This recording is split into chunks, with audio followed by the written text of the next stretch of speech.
บูชาแด่องค์พระศาสดาสัมมา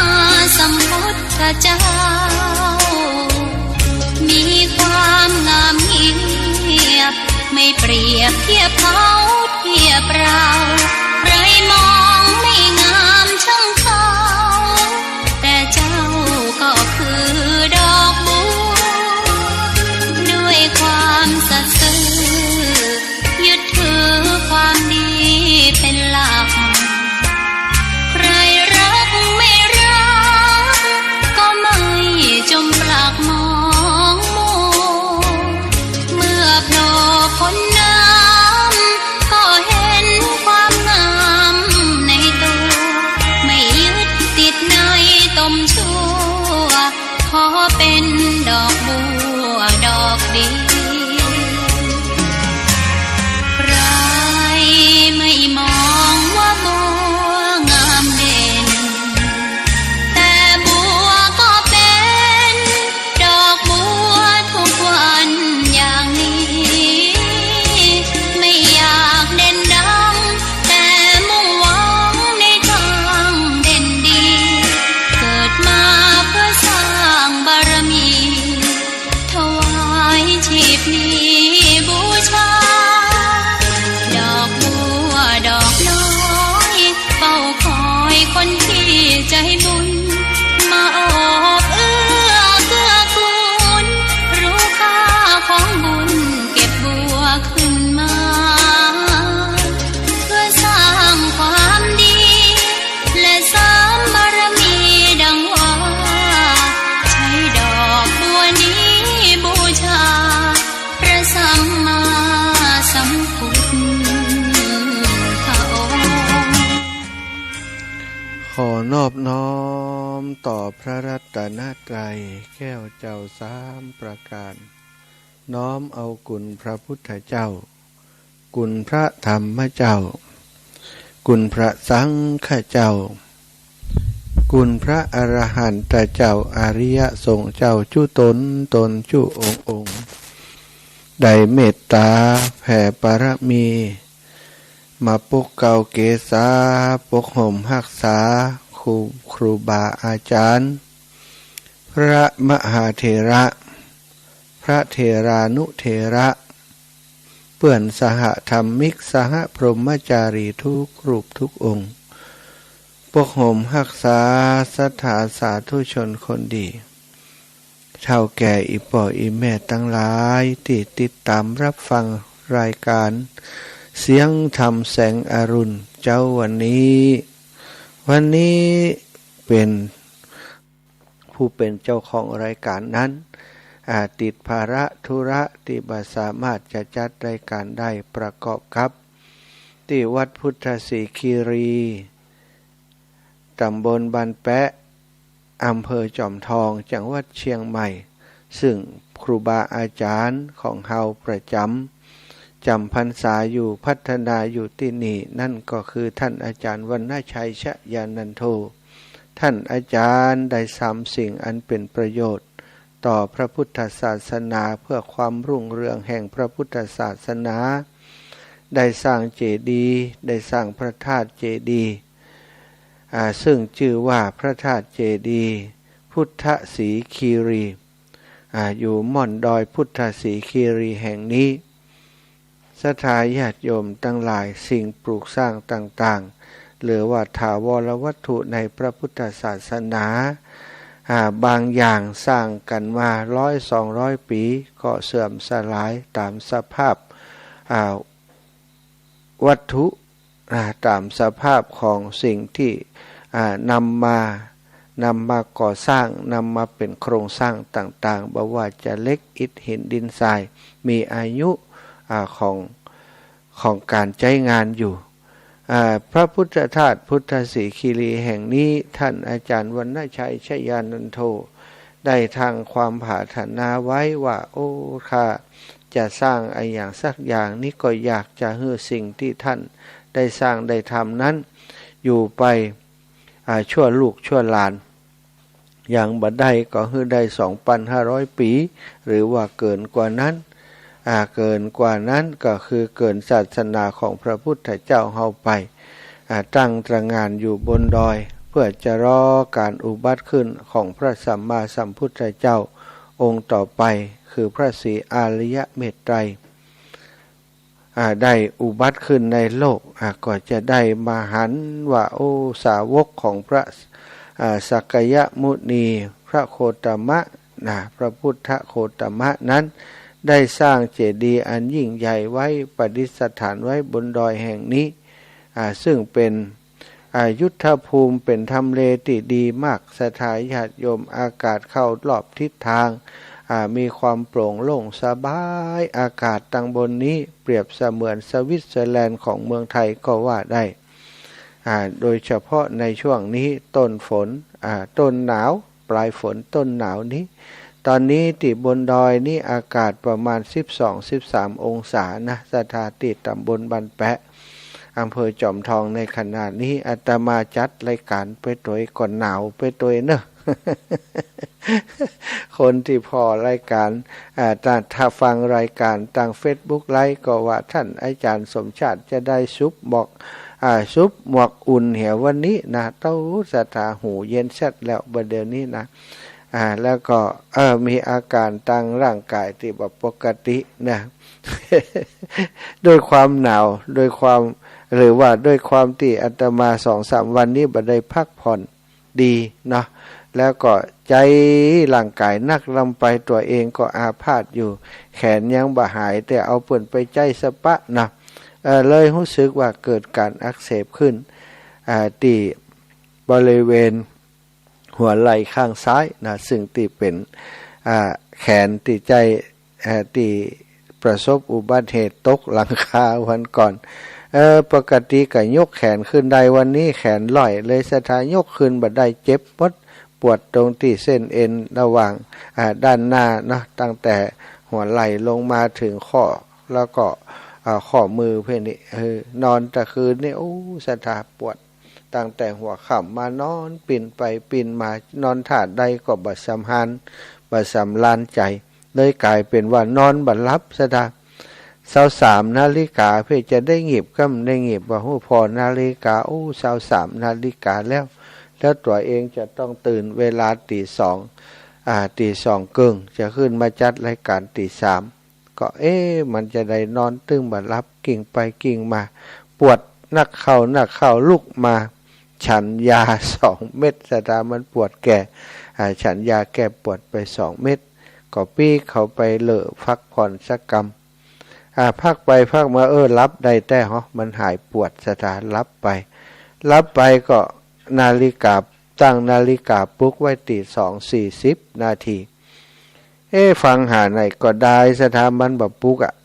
จะได้นี่แต่มีความรู้สึกนะอาจารย์ส่งจิตมาแล้วมีความรู้สึกว่าน่าจะตี 3แล้วป่านนี้นะก่อนลุกกะลักกะเกกลุกมาโอ้แขนก็เจ็บลุกมาพอนาฬิกามันตี 3:09 นาทีวะเอาละลายลุนะเปิดฟังเปิดเฟซโน้ตบุ๊กเปิดคอมพิวเตอร์เปิดเครื่องเพื่อจะเข้ารายการเปิดโทรศัพท์พอท่านอาจารย์ตักมาจะได้ดักแซป จะได้ดักแซปปิดสัญญาณวัดกัน มาเข้ารายการก็เพิ่นก็ตักมาแต่ก็กว่าจะตอบเปิ้นได้ก็คงเปิ้นก็คงว่าเฮาถ้าจะบ่ฮู้เรื่องแล้วนะรับปิงไปแล้วเปิ้นก็พิมพ์ข้อความต่อว่าอันจัดตั้งแต่ตี 5ไปกันแล้วกันจริงๆแล้วท่านอาจารย์มอบเวลาให้ตั้งแต่ตี 3ยาวไปเลยเนอะวะถ้ายาวไปเลยก็ถ้าจะลำบากนักแกอยู่เนาะเอาละสถาพบกันตี 5ไปก็จากกันยังได้อยู่ขออนุโมทนาบุญขอบคุณท่านอาจารย์ใหญ่ก่อนท่านพระครูอภิวัฒนวิกรมผอ.คลื่นสีขาวที่จัดสรรปันเวลาให้อาตมาภาพพระมหาสมชาติชาตปัญโยวัดบรรพตสถิตอำเภอเมืองจังหวัดลำปางได้รับผิดชอบดำเนินรายการในเวลานี้เป็นการถ่ายทอดสดจากพื้นที่ที่จะประกอบบุญใหญ่สร้างปุญญาบารมีใหญ่การทอดกฐินมหากฐินสามัคคี สร้างบุญญาบารมีร่วมกันที่จะสร้างพระธาตุเจดีย์พุทธศรีคีรีที่ตำบลบ้านแปะอำเภอจอมทองจังหวัดเชียงใหม่อาตมาภาพได้มาอยู่บนม่อนดอยตั้งแต่เวลา4 โมงของวันที่เก่าแล้วศรัทธาญาติโยมได้มาเตรียมเกียมดารอเพื่อจะช่วยงานครูบาอาจารย์เพราะวันนี้จะมีการถ่ายทอดภาพเสียงไปยังสถานีเครือข่ายจนจบรายการจนจบการทอดกฐินวันนี้ศรัทธาญาติโยมอีพ่ออีแม่ทั้งหลายสามารถติดตามรายการนี้จากต่างบ้านต่างจองได้เลยเนอะทาง Facebook ก็ได้ทาง YouTube ก็ได้ YouTube นี่ท่านอาจารย์พระครูสมุวิสุวัฒน์วรกิจโจเมตตาเชื่อมสัญญาณไปออก YouTube เพื่อเป็นการร่วมกันทำงานร่วมกันในการเผยแผ่พระพุทธศาสนาเผยแพร่ในสิ่งดีงามกิจกรรมกฐินนั้นเป็นบุญที่เป็นบุญใหญ่เป็นมหาสังฆทานยิ่งเขาได้สร้างถาวรวัตถุในพุทธศาสนาที่สำคัญอย่างยิ่งคือสร้างพระธาตุเจดีย์ตั้งแต่ยุคสมัยพระพุทธเจ้าหลายพระองค์มาศรัทธาได้สรรเสริญผู้คนพุทธศาสนิกชนคนผู้มีศรัทธาที่สร้างธาตุเจดีย์ไว้ให้คนกราบสักการะบูชานั้นว่าเป็นผู้ที่เข้าใจในการสร้างบุญสร้างบารมี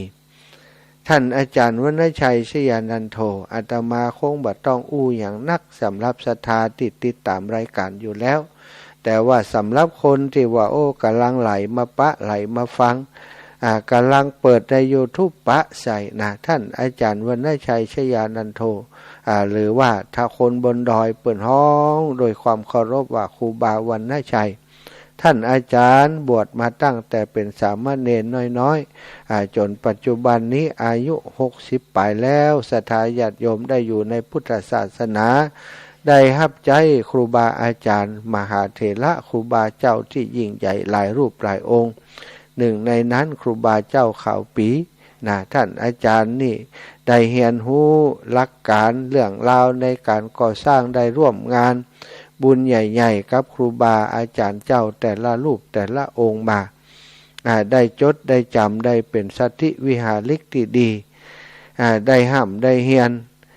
ได้สร้างสิ่งอันเป็นประโยชน์ร่วมกับครูบาอาจารย์มาเมินมานานพระธาตุเจดีย์ได้หันครูบาอาจารย์เปิ่นสร้างมาเป็นร้อยองค์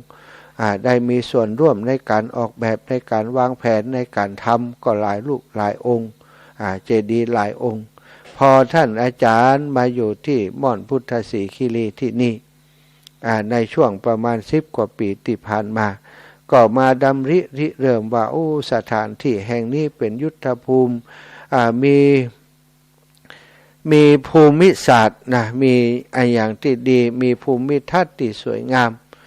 มีม่อนดอยที่โดดเด่นอยู่ที่หนึ่งซึ่งถ้าสร้างเจดีย์ใดนี้มันจะมั่นคงเพราะว่าดินบริเวณนี้นี่เป็นดินแข็งดินที่สามารถสร้างอย่างใหญ่ๆได้ไว้บนม่อนดอยนี้ท่านอาจารย์ก็มาเล็งมาแลมาเพาะมากอยเป็นที่ของวัดพุทธศรีคีรีตยในพื้นที่แห่งนี้เพื่อจะป้องกันว่าศรัทธาญาติโยมที่อยู่ในพื้นที่ขึ้นไปบุกลุกบนดอยซึ่งเป็นสถานที่ที่อยู่หิมวัดอาจารย์ก็เลยทำขึ้นมาวางแผนเพื่อจะสร้างเจดีย์ที่นี่สถานแล้วก็ได้เริ่มต้นมาเป็นเวลา10 กว่าปีแล้วบัดได้ทำวันนี้วันวานนะหลายที่หลายแห่งเปิ้นว่า9 วันเสร็จบางที่บางแห่งวันเดียวแล้วสถานเจดีย์ธาตุที่เปิ้นสร้างก็บอกว่าวันเดียวเสร็จนี้จะเป็นรูปแบบอย่างใดนะแต่ก็มีนะที่เปิ้นทำเสร็จกันไปอยู่เมินก็มีอยู่บ่พอเมินก็มีนะคุณค่าทางจิตใจจะแตกต่างกันหรือไม่ก็แล้วแต่ใครจะคิดแต่อันนี้ท่านอาจารย์ได้ใจความมานะพยายามอดทนจากเป็นศูนย์บ่มีอย่างสักอย่างผืนดินว่างเปล่าได้เริ่มก่อตัวจากความคิดเริ่ม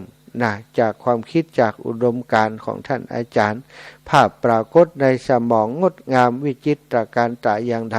ท่านอาจารย์ก็บ่สามารถจะบอกให้ไผได้ฮู้ได้เท่าแต่คิดแล้วก็เริ่มต้นคิด แผนงานทำสร้างมาเริ่มตั้งแต่บอกความคิดนี้คือศรัทธาญาติโยมก็มีกฐินมีผ้าป่ามีปัจจัยสนับสนุนมาท่านอาจารย์ก็เริ่มก่อสร้างฐานรากขึ้นมาจากฐานรากต่อหม้อขึ้นมาก็เสาะหาวัสดุอุปกรณ์ที่จะมาเป็นวัสดุก่อสร้างในธาตุเจดีย์นี้ก็เลือกเล็กเลือกอย่างด้วยตัวเองแม้กระทั่งดัดเล็กงอเล็กต่างๆนี่นะศรัทธาญาติโยมเอาเกาะเอาเกี่ยวกันหมดศาลานี่มาฮับเหมานี่ยังงงว่าท่านอาจารย์ทำได้อย่างใดศาลาที่มาฮับเหมานี่โครงสร้างฐานรากแต่แรกนี่ดัดบะจ่างว่าศรัทธาเข้ารูปที่ท่านอาจารย์ทำต้องการแบบนี้นี่เขียนแบบเพื่อพอเปิ้นเนี่ยบะจ่างต้องลงไปทำให้ดูพอทำให้ดูอย่างนี้นี่ศาลานี่ตกใจเลยกว่าว่าโอ้เฮามาฮับเหมากับคนที่ฮู้งานช่างนี่แล้วฮู้หลักการในการทำงานช่างก็เลยต้องมาเรียนรู้กับท่านอาจารย์แล้วก็ทำตามรูปแบบที่ท่านอาจารย์เพิ่นต้องการเล็กทุกเส้นได้งอได้เกาะได้เกี่ยวได้ก้องกันไว้ยึดกันเป็นโครงเหมือนตาข่ายใยแมงมุมศรัทธาญาติโยมผังด้านล่างที่ทำผังการเป็นฐานของเจดีย์นั้นโอ้ทำกันเป็นเวลาปี2 ปีไม่ใช่ทำวันเดียวแล้วนะเป็นจุดนี่ทำกัน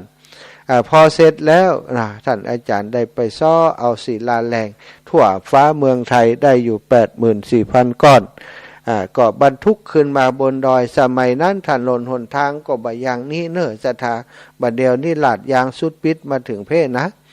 สมัยนั้นนี่ต่างลูกหลังต่างคำลอยห้อยหนทางลำบากมากก้อนหนึ่งศิลาแรงก้อนหนึ่งราคาก็บันนักหนาต่อใดแต่การขนส่งศรัทธาญาติโยมเพิ่มขึ้นมาอีกเท่าตัวของราคาของศิลาแรงเปิ่นเอาจากจังหวัดต่างๆมาส่งกำแพงเพชรลาดบุรี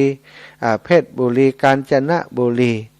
แม้กระทั่งตังภาคใต้พุ่นที่เปิ่นมีแหล่งศิลาแรงก็เอามาส่งบ่ฮู้ว่าก้อนต่อใดแต่ขอให้มันได้ 84,000 ก้อนแต่สุดท้ายก็ได้มาถึงขึ้นมาบนดอยนี่ก็ขึ้นยากศรัทธามีตางบกเตียวขึ้นมาต้องอาศัยกำลังแรงใจจากศรัทธาญาติโยมมีญาติโยมหลายท่านได้เล่าให้ฟังถึงประสบการณ์ที่ได้มาช่วยกันขนศิลาแรงครอบครัวขึ้นสีขาวศรัทธาคงจะรู้ว่ามีงานขึ้นสีขาวนี่เพิ่นจะนัดหมายกันใส่ชุดขาวมาวันนั้นก็เช่นเดียวกันวันที่ขนศิลาแรง ขึ้นมาบนดอยนี้หลายคนใส่ชุดขาวมาว่ะแล้วศิลาแรงมันก่อนบอกหือศรัทธาน้ำหนักกี่กิโลเอามาจ่อยเปิ่นทยอยไหลขึ้นมาบนดอยพุทธศรีคีรีถ้าเดินนี่มีหวังได้ตกได้เต่ากันก็เสิร์ฟกันขึ้นมาเนี่ยศรัทธาเอาคนไปเรียงแถวกันขึ้นมาบนพระธาตุเจดีย์จุดที่มาก่อมาเรียงของศิลาแรงก็ทยอยส่งกันขึ้นมากว่าจะแล้วจะเสร็จศรัทธาญาติโยมไปมีเสื้อขาวเป็นเสื้อแดงเสื้อดำไปหมดวะหลายคนก็เก็บไว้เป็นติระลึกเป็นติระทึกใจว่าครั้งหนึ่งได้ไปช่วยเปิ่นคนอิฐไปช่วยเปิ่นคนศิลาแรงขึ้นดอยพุทธศรีคีรีบางคนบางท่านได้จากไปแล้วบัดได้หันภาพปรากฏที่งดงามอย่างบัดเดียวนี้อันนี้ยังบัด100%เตือนนะศรัทธาแต่ว่าก็ใกล้เต็มทีแล้วเนาะใกล้เต็มทีที่จะสำเร็จเสร็จสิ้นตามที่ท่านอาจารย์ได้จินตนาการไว้มีหลายคนได้แค่มาช่วยคนอิฐขึ้นมาบนดอยมีหลายคนตอนนี้เราได้แต่ฟังอยู่ทางบ้านเพราะว่าไปไหนบ่ได้แล้วมีหลายคนที่ยังขึ้นมาทุกปีคอยดูว่ามันแล้วจะงามหมอกใดได้หันทุกปีก็ปลื้มใจทุกปีจุ่มใจทุกปีศรัทธาโดยเฉพาะเวลามีกฐินขึ้นมาทุกคนก็ดีใจสมัยแรกช่วงแรกนั้นศรัทธาปัจจัยที่จะมาสนับสนุนนี่ก็บ่ค่อยมี บางบางทีจ้างสลาจ้างช่างมาเตื้อเกิงเตื้อกลางสตางค์หมดก็ต้องยั้งสถาท่านอาจารย์ก็กว่าจะติดสลาติดช่างเปิ้นนักได้อู่กันไว้สตางค์หมดเซาะบ่ได้ก็ยั้งก็พักไปแต่ 2-3 ปีที่ผ่านมานี้ก็ได้มีคุณโยมซึ่งเป็นมหาเศรษฐีใจดีเนาะของเชียงใหม่เฮาแล้วก็ของหลายๆพื้นที่หลายๆจังหวัดศรัทธาญาติโยมเปิ้นรวมตัวกันได้มาช่วยครูบาอาจารย์ขึ้นสีขาวโดยเฉพาะที่วัดม่อนห้วยแก้วท่านพระครูกัลยาณประโมทสร้างงานเปิ้นสร้างวิหารหลังใหญ่บ่ได้สร้างเองแต่แรกศรัทธาเปิ้นบอกว่าถ้าผมกึดเองคงบ่กึดอย่างอันเพราะว่ามันใหญ่เกินใหญ่มากแต่ว่าในเมื่อมาเป็นสมภารเจ้าอาวาสก็ได้ได้อู้กับตัวเก่าว่าเฮาจะต้องทำให้ได้ตั้งใจว่าคงจะต้องมีคนที่มีความคิดอย่างเฮามาหันแล้วก็อยากจะสร้างอยากจะทำให้สำเร็จภาพสำเร็จคงจะงดงามนะท่านอาจารย์ก็ได้ตั้งใจทำตั้งแต่เริ่มต้นมามีอย่างเหมือนกันศรัทธาสุดท้ายก็ได้ญาติโยมกลุ่มนี้ไปช่วยท่านอาจารย์สร้างโดยการนำกฐินไปช่วยเป็นเวลา10 ปีนะเป็น10 ปีจนสำเร็จเสร็จสิ้นลงไปด้วยดีปัจจุบันได้เฉลิมฉลองไปเมื่อปีที่ผ่านมาแล้วเป็นวิหารหลวงที่งดงามศรัทธาสมใจนึกของครูบาอาจารย์ที่เปิ้นก่อร่างสร้างแปลงเริ่มต้นไว้และของท่านอาจารย์พระครูกัลยาณประโมทญาติโยมกลุ่มนี้เมื่อสร้างที่ม่อนห้วยแก้วเสร็จแล้วก็ได้รับการประสานจากม่อนห้วยแก้วว่าที่วัดพุทธศรีคีรีนี้ท่านอาจารย์ได้ทำสิ่งที่ยิ่งใหญ่ก็คือเจดีย์พุทธศรีคีรีขึ้นที่บนม่อนดอยเปิ้นก็ป้ากันมาพอมาหันความมานะพยายามของท่านอาจารย์วรรณชัยชยานันโทเปิ้นเลยได้ตกลงใจว่าต่อจากนี้ไปจะช่วยท่านอาจารย์จนสร้างเจดีย์เสร็จจนได้สมโภชองค์เจดีย์พุทธศรีคีรีถึงจะไปช่วยที่อื่นต่อว่าตู้ศรัทธาฟังแล้วอาตมาได้ฟังจากครูบาอาจารย์แล้วก็ได้พบหน้าญาติโยมกลุ่มนี้รู้สึกได้ชื่นชมรู้สึกจิตใจของเขานี่ประเสริฐยิ่งนัก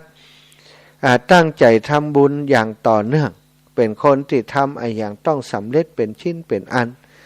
บ่ทำแบบต่ำน้ำพริกละลายแม่น้ำไปจ่วยวัดนี่หน่อยไปจ่วยวัดนั่นหน่อยแต่สุดท้ายบ่หันอย่างที่สำเร็จเป็นชิ้นเป็นอันบางวัดก็บ่ได้ยะจริงตามที่ได้อู้ไว้กล่าวไว้บางวัดก็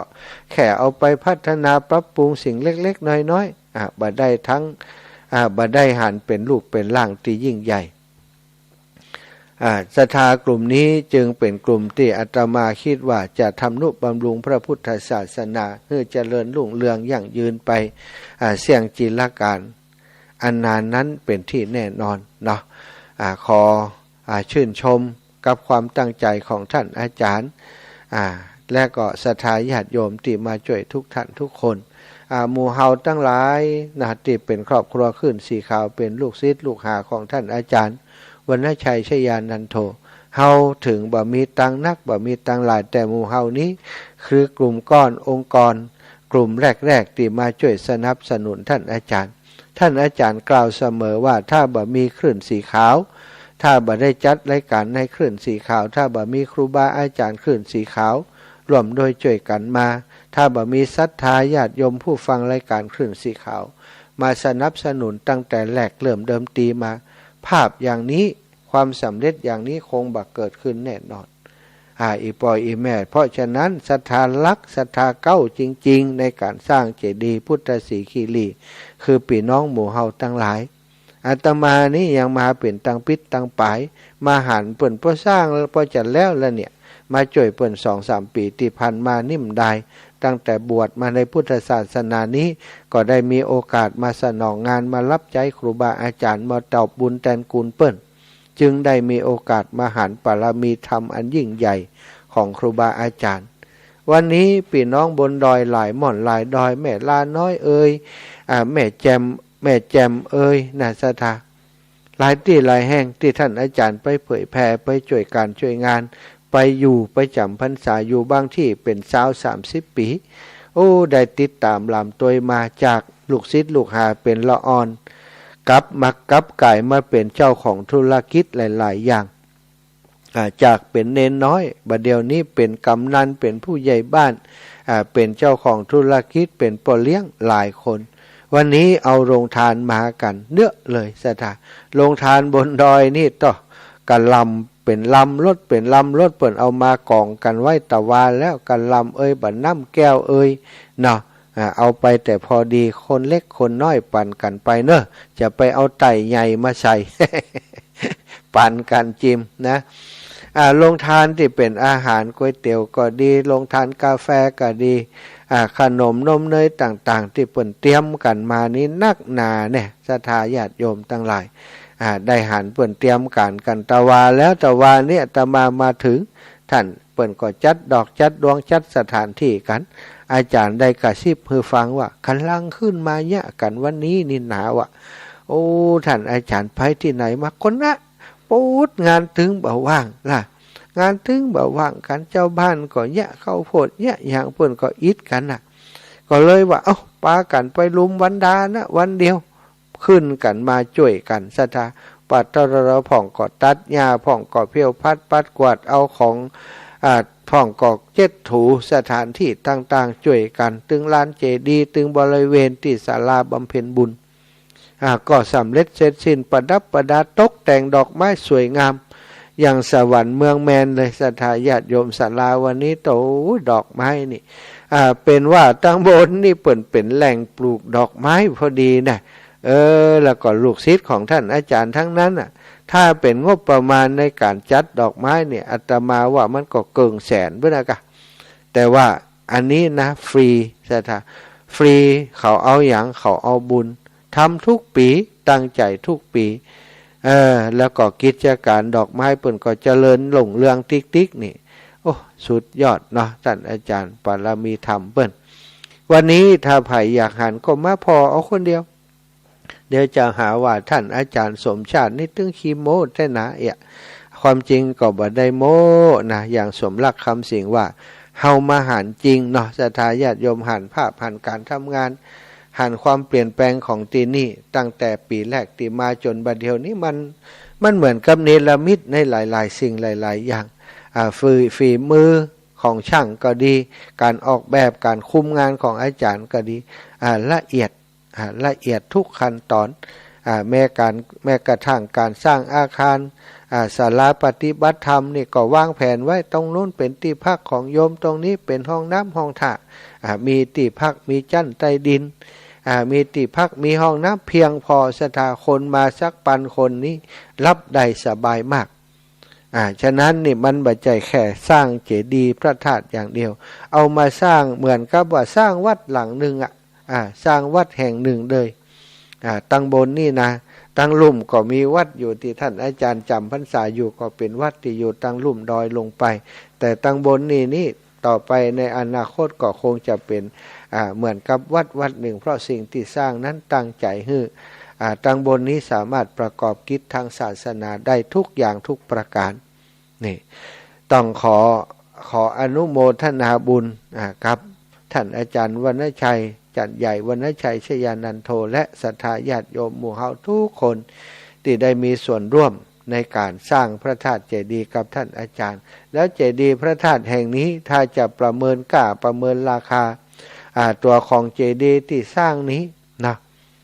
กับวัตถุอันเป็นมังคละเป็นมงคลที่อยู่ตั้งในขององค์เจดีย์หัวใจพระธาตุนั้นศรัทธาสิ่งที่เป็นหัวใจนั้นมีราคาตีนับค่าบ่ได้เนอะขอบอกอย่างนี้เพราะได้หันกับตาตอนบรรจุพระธาตุพระธาตุนี้บรรจุพระธาตุไปแล้วนะศรัทธาญาติโยมเพราะว่ามันขั้นตอนของมันนี่ถ้าไปทำทีหลังมันลำบากท่านอาจารย์เลยบรรจุไปก่อนแต่ว่าสิ่งที่จะเป็นไฮไลท์สูงสุดแน่ก็ยังอุบไตไว้อยู่คือไอ้อย่างก็มาดูกันปุ่นตีเปิ้นสมโพธิปุ่นนะเปิ้นจะบรรจุสิ่งสำคัญอีกสิ่งหนึ่ง ท่านอาจารย์เก็บมาเมินนานเป็นสิ่งศักดิ์สิทธิ์ส่วนของที่บรรจุไปแล้วนั้นประเมินค่าบ่ได้เพชรนินจินดาแก้วแหวนเงินคำก็ดีตลอดถึงวัตถุมงคลต่างๆที่อยู่ในนี่นั้นเฮานี่บ่ได้หันแล้วศรัทธาญาติโยมคนที่จะได้หันต่อไปก็ปุ่น2,500 5,000 ปีไปหน้าเมื่อสมัยศาสนาของพระพุทธเจ้าสี่อริยเมตไตรปุณณาท่าเจดีย์พระธาตุนี้นะเปิ่นอยู่ไปถึงปูนนะหรือว่าเสื่อมสลายไปตาม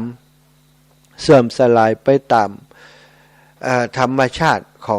ของสิ่งปลูกสร้างต่างหลายนั้นนะสิ่งเหล่านั้นก็จะปรากฏในวันนั้นศรัทธาญาติโยมมีคำกล่าวไว้ของพระอัฏฐกถาจารย์บอกว่าเมื่อสิ้นการของศาสนาพระโคดมหรือว่าพระสัมมาสัมพุทธเจ้าของเฮานี้เมื่อศาสนาสิ้นสุดแล้วนั้นพระธาตุต่างๆที่กระจายอยู่แต่ละพื้นที่จะปรากฏขึ้นมารวมตัวกันนะพระธาตุของพระพุทธเจ้าของเฮานี้จะมารวมตัวกันแล้วก็ปรากฏองค์ของพระพุทธเจ้าขึ้นเหมือนกับพระพุทธเจ้าองค์จริงเมื่อ 2,500 ปีที่ผ่านมาที่ปรากฏขึ้นที่มาตรัสรู้ศรัทธาแล้วพระคนทั้งโลกจะมองหัน4โลกก็จะมองหันศรัทธาญาติโยมเปรตอสุรกายสัตว์นรกทั้งหลายเทวดามนุษย์จะมองหันเหมือนกันหมดแต่แค่ชั่วขณะหนึ่งเท่านั้นที่ธาตุเจดีย์ธาตุพระบรมธาตุของพระพุทธเจ้าจะไปประชุมกันหนึ่งในนั้นอาตมามีความเชื่อมั่นว่าจะไปจากที่นี่อีปอยอีแม่ทั้งหลายฟ้าอูไปแล้วก็ชื่นใจที่มาอยู่ในแผ่นดินศักดิ์สิทธิ์ที่นี่เนอะศรัทธาญาติโยมวันนี้เป็นมหากฐินมหาทานปารมีศรัทธาญาติโยมไผที่อยากร่วมบุญร่วมกุศลกับท่านอาจารย์ใหญ่พระอาจารย์วรรณชัยชยานันโทสามารถขึ้นมาได้ขึ้นมาร่วมกันได้มาตังจอมทองเนอะจอมทองมุ่งหน้าไปตังฮอดแต่บ่ได้ถึงฮอดเตื้อนะศรัทธาญาติโยมมาเตอะมาตังจอมทองนี้เลยมาก่อนจะถึงฮอดประมาณ13 กิโลนี้นะก็จะหันป้ายแล้วหันป้ายธงสีเหลืองอยู่ตั้งขวามือปากทางเข้าตำบลขุนแปะอำเภอจอมทองจังหวัดเชียงใหม่ก็คือพุทธศรีคีรีตรงเข้าต่างมาเรื่อยๆศรัทธาจะมีป้ายบอกทางมาเรื่อยๆบรรลงแน่นอนเข้ามากันวันนี้จะมีศรัทธาญาติโยมมาจากทั่วสารทิศเดินทางมาที่นี่โดยเฉพาะศรัทธาของครูบาเจ้านอกจากที่อยู่กันบนดอยหลายอำเภอกัลยาณิวัฒนาม่อนแจ่ม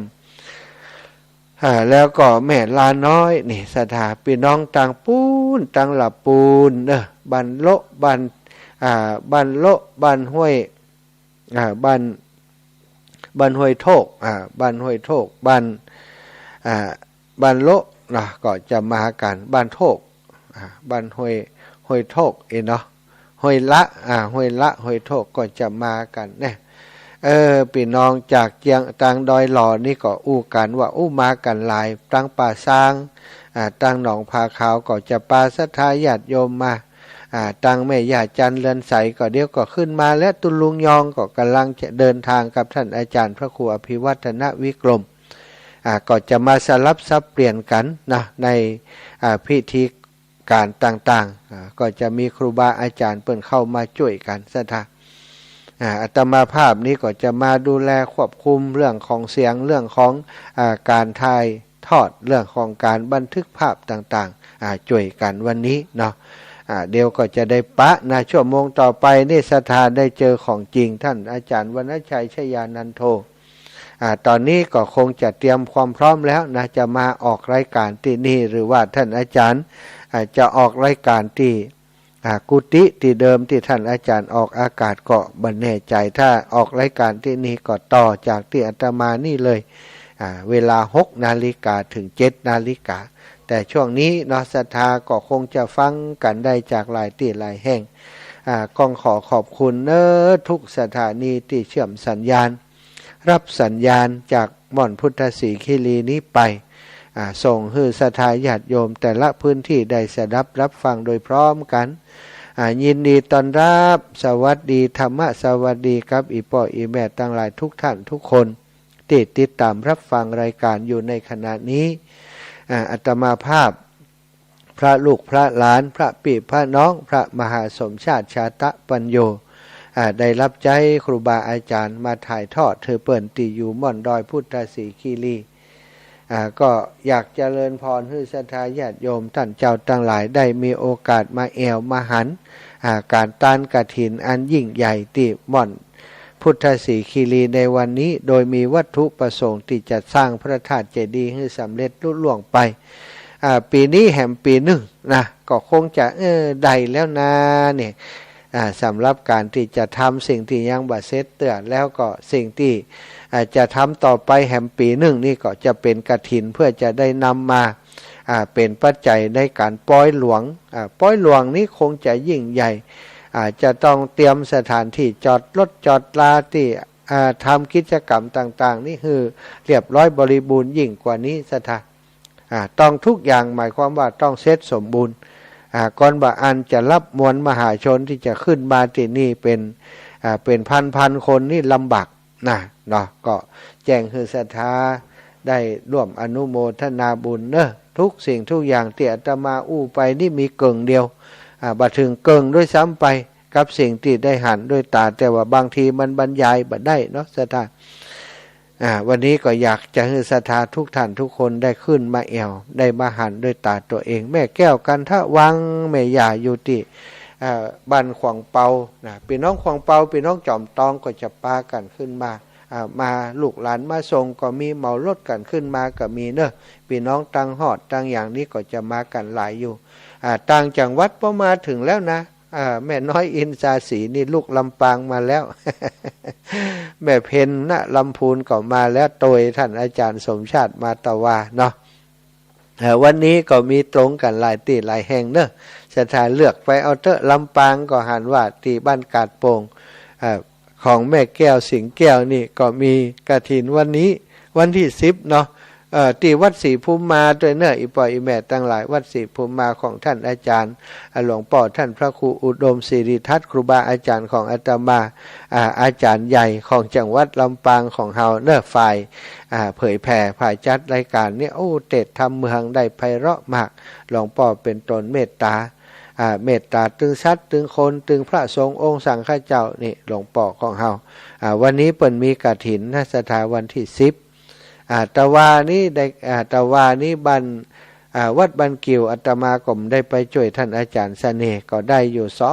260,000นะ260,000กว่าบาทกว่าต่อใดบ่ฮู้เนอะท่านอาจารย์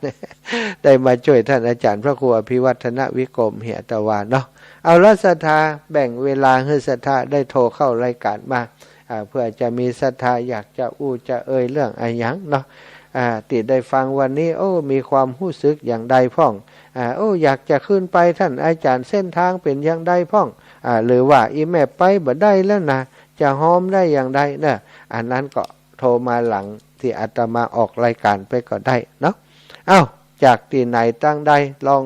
ฟังเสียงลำปางลบฟังอยู่ก่อนนี่อนุญาตสำหรับคนที่จะบอกว่าบ้านเจ้าก็มีกฐินเนอะวันนี้อีนะ บอกย่อๆบอกชื่อวัดบอกชื่อหมู่บ้านตำบลอำเภอกับปอละเนาะจะเพื่อจะประหยัดเวลาของกันและกันเนาะ0808844173เนอะมาแล้วสายแรก7372ตะคืนก็โทรมารอบหนึ่งเจริญพร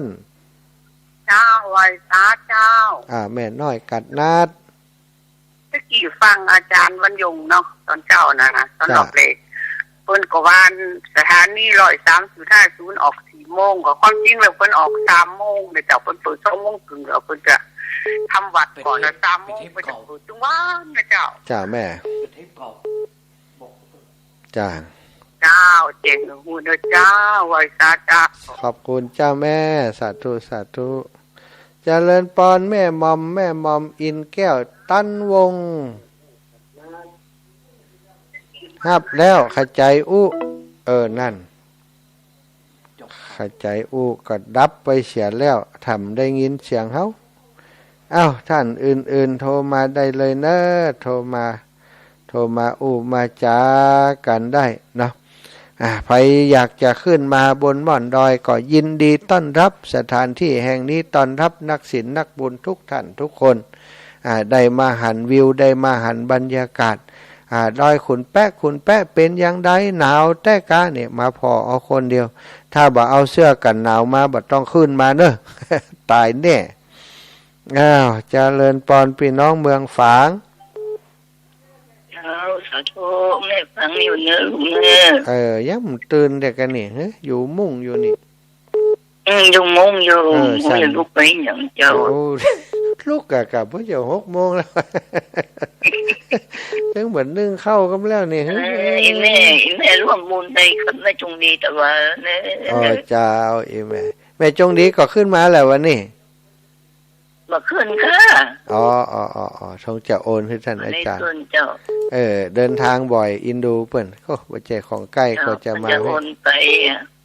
เจ้าแม่สาธุแม่เจ้าสาธุบุญรักษาเจริญพร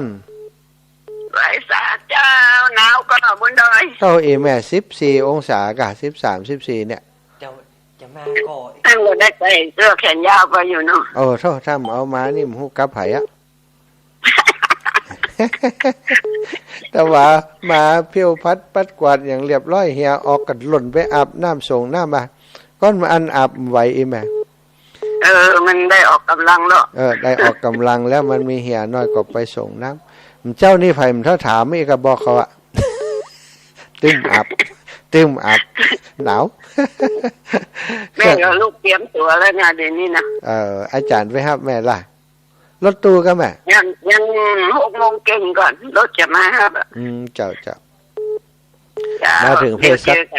สัก8 โมงเนาะแม่เนาะเจ้าสาธุเจ้าพี่น้องเมืองน่านเมืองน่านก็มาแล้วนี่ไว้สาเข้าพระอาจารย์ลูกเข้ามาแอลใครใจมาปวดยาคัดตื้อมาผมบอกไปในล้อเดี๋ยวตอนฉลองก่อนยังไงจวนมาครับได้อ่ะเนาะอันนี้เสียงเจียวผมไปคิดฮอดลูกนะว่าจะได้บอกให้ดีได้อันดีขึ้นนะครับมันเป็นว่าวันนี้นี่ถ้าอู้ถึงก็แย่ลงนะป่อสงสัยจะแล้วกฐินแต่ถ้าเข้าโรงพยาบาลแฮมล็อบนี่มันรู้สึกว่าไล่นี่นะป่อว่าไล่ตั้งบนนี่มันรู้สึกว่าจะมีปัญหาเดี๋ยวนี้ถ้าจะได้เข้าโรงพยาบาลแฮมล็อบมีคนไปเจอเอาเจอ5เจออันคุณยังของไหนดีป่อนั่นแหละมันอันช่วงนี้ตื้มได้หาหมอหาอย่างได้เป่าได้หาไอ้ตุลุงแดงก็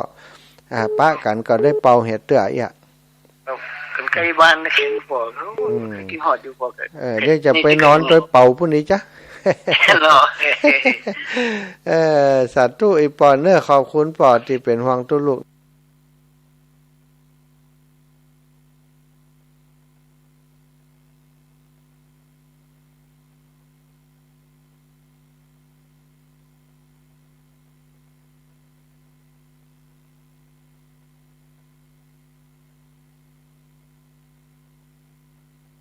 13แม่ตอนเจ้านี่นะปวดนั่นน่ะแขนนะแขนไปเดี๋ยวนี้สงสัยจะอักเสบต้องเซาะยาอักเสบกินแฮมะยาแก้อักเสบหมดไปแล้วที่หมอให้มามันปวดนี่แม่พลิกพลิกไปพลิกมาแล้วก็บัดเดี๋ยวไหล่ทั้งบนรู้สึกเป็นปัญหาบัดเดี๋ยวนี้ยกแขนบ่ได้ละยกนักมันก็บ่ได้ยกหยังกำเตื้ออีแม่แต่ว่าคือเดินแล้วก็ปล่อยแขนเปิ้น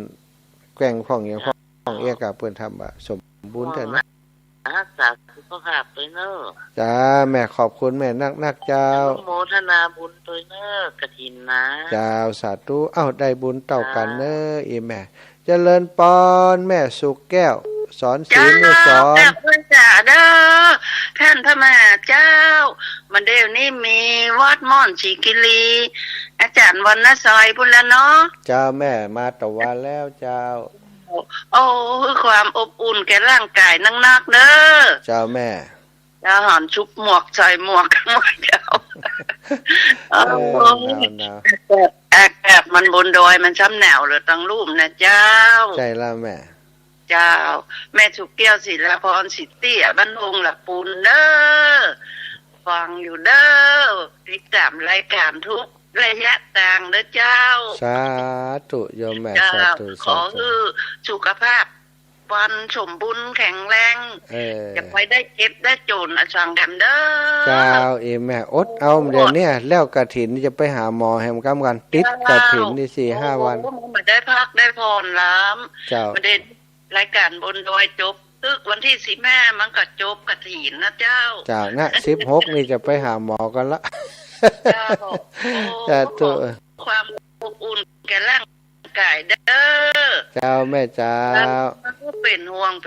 ด้อเจ้ากลับไหว้สาเด้อสาธุเด้อเจ้าเด้อเจ้าแม่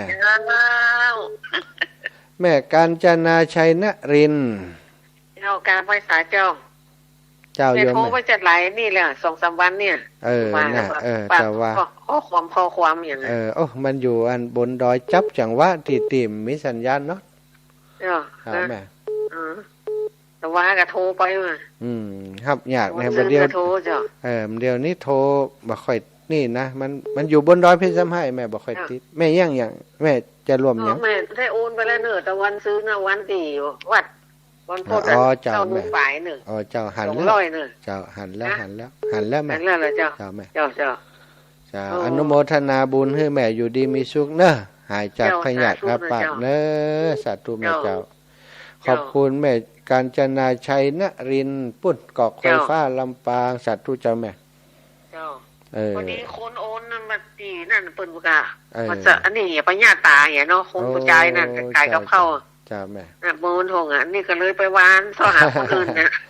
ลำบากเนาะเจ้าอดเอาสาธุกว่าจะได้บุญอีแม่นะเป็นอย่างนี้ได้แล้วเจริญพรอีป่อบุญธรรมโป่งน้องครับดักไปกำลังอันออกมาเดียวนี่ครับโอ้โหเสียใจเนาะจริงมันดักไว้นะตั้งแต่มอันพอประเชิดเมืองนานแน่กำลังขึ้นแหละอย่างใดหมู่นี้เนาะแล้วมาออกสิ่งเดียวเนี่ยดีแล้วเขาหนาวขนาดแท้อีป่อชันงอนนะเฮาเดือนนี้น่ะแล้วขึ้นไปขนาดวันนี่นอนหนาวขนาดไหนนี่ขนาดต้นหนาวน้อยๆอยู่นะแหมสักน้อยอย่าหมดเลยครับน้องเวลามันหนึ่งเว้นเนาะจะนอนบ่หลับแต่คือมันหนาวมันปกปักหลายจ้านเด้อท่านเด้อจ้าป่อวันนี้ก็คงจะปุ่นน่ะกว่าจะอบอุ่นได้นะขวายๆพุ่นน่ะสวรรค์แม่นดอยว่าเนาะนั่นน่ะครับไปสาครับสาธุขอบคุณอีป่อหลายๆป่อครับได้ไปเถิดเด้อเอาปุ่นน่ะตอนนั้นปล่อยหลวงถ้ำมามันได้ละครับปล่อยหลวงเล็กไปแน่ปล่อยหลวงไปแน่เนาะปีหน้าอาจจะมีข่าวดีป่อปล่อยหลวงที่นี่ปีหน้าเนี่ยปีหน้าถ้าจะได้ข่าวละแม่จันดีเท่ามานีบ้านท่าสีมาแถมใหม่นะ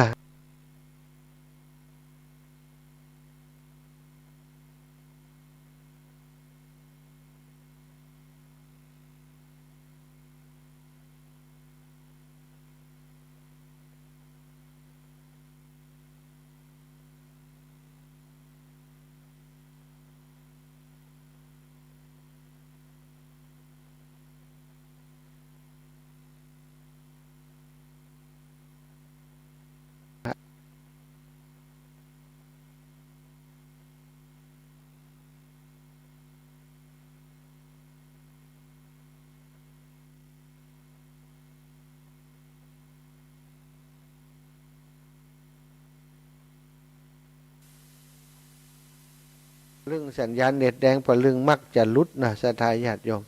ถ้าลุดก็คือมันได้ยินเอาเจริญพรจากไหนเอ่ยเจ้าแม่เจ้าอีแม่อยู่ไหนเจ้าได้ยินเสียงอีแม่จัดดีเจ้า แม่บัวเขียวเจ้าเอาแม่บัวเขียวมันใช่บัวขาวเนาะโอ้ข้าเจ้าฟังแล้วข้าเจ้าก็โอ้ยภูมิใจแม่ก่อนเจ้าได้ไปหลายรอบเนาะที่พุทธศรีคีรีเนาะเจ้าแม่ก่อนเจ้าเคยได้ไปหอมอิฐหอมก้อนอิฐโดยเพี้ยนแล้วก็ประเดี๋ยวนี้ข้าเจ้ากึดไปบ่อยๆแล้วนะเพราะว่านั่งโลดมืนกับบ่ได้เนาะโอ้เจ้าอันแข้งขาก็บ่ใครนี้เดินเปิดก็บ่ใครคล่องแคล่วโอ้ข้าเจ้าอนุโมทนาบุญไปเนอะเจ้าแม่ได้เริ่มต้นโดยเปิ้นแล้วเนาะได้ยินอย่างอีก็ไหว้สาธุเอาเนื้อแม่เนอะเจ้าบุญท่านดีท่านอาจารย์วรรณชัยเจ้าไปหลายรอบแม่คนเนาะเจ้าเหมารถไปเนาะเจ้าอีแม่อยู่แถวไหนนี่แม่บัวเขียวนี่ประเดี๋ยวนี้แม่บัวเขียวก็อยู่บ้านเนี่ยก็จันทวาก็ไปกระถินบ้านเฮานี่ต่ำไม่ค่อยนี่ไปได้อยู่นะบ้านไหนอยู่บ้านวังดินนะก็หลังอำเภอลีอ่ะอ๋อหลังอำเภอลีเฮาไปลีเฮาป้ากันก่อนนี่ถ้าแล้วเฮาไปลีเฮาเดินทุดงไปลีอีแม่ป้าก็เจ้าก็ถ้าท่านมาทางลีก็ท่านก็เขาเจ้าก็จะไปหาเนาะโอ้ได้ค่ะแม่บัวเขียวเฮาไปหาแม่อันสุกันธาแม่สายขอบ่อยอยู่นะแม่อันลัดดาแม่ลัดดาอักเรือนนี่ที่โขมมะพร้าวน่ะความมะพร้าวน่ะโขมมะพร้าวอันเจ้าก็ได้เคยขึ้นไปมีการขึ้นบอกก็ได้ขึ้นไปหาที่โขมมะพร้าวอ๋อแม่บัวเขียวเฮาปะกันแล้วฟ้องท่านเนี่ยนะจะได้ยินเสียงไกลว่ามันวันเดียวโทรศัพท์มันพระเจ้าวันว่าจะสีเก่ามันบอกให้ดีใจบอกให้แจ้งเนาะใจวันเดียวโทรศัพท์มันคนหลุ่นเก่านี่ใจยากไอ้แม่มันสั่นไล่มันอย่างฮุบมันแล้วก็ลูกซื้อมาให้แล้วก็เฮาใจกันเสียงดับไปเงี้ยเนาะจ้ะเจ้าสัตว์ตัวนี้แม่ขอบุญรักษาอีแม่เน้อเจ้า